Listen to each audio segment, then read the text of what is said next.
Good afternoon, ladies and gentlemen. So I'm joining you today from London, where we hear that the third case from the coronavirus has been confirmed in the UK.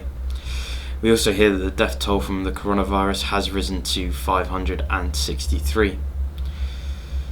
We also hear that China has agreed to cut half of their tariffs on US goods, amounting to $75 billion. This is part of the confirmation of the Phase 1 deal.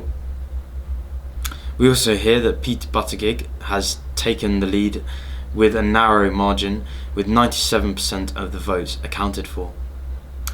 If we move to indices, we see that the Asian session continued its rally, with China pumping markets. We see that the Hang Seng, the Australian index and the Nikkei 225 all rose significantly. This positive sentiment has been carried over into the European session and US session today. We see that the FTSE is up 0.2%, the Dow Jones is up 0.15%, and the S&P 500 is up 0.25%.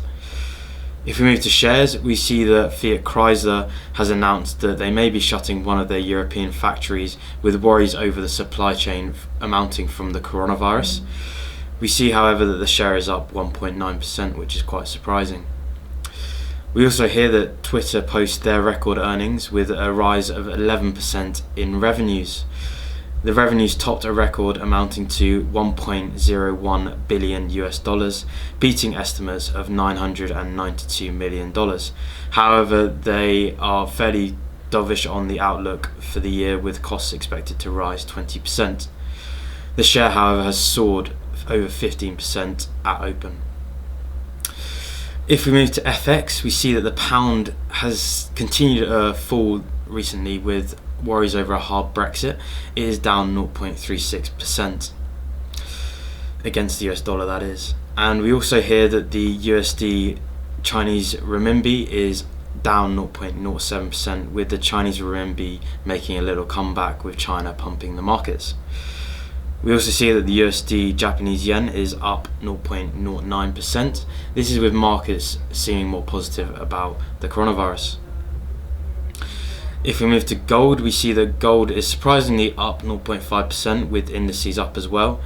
It is at a price of $15.63.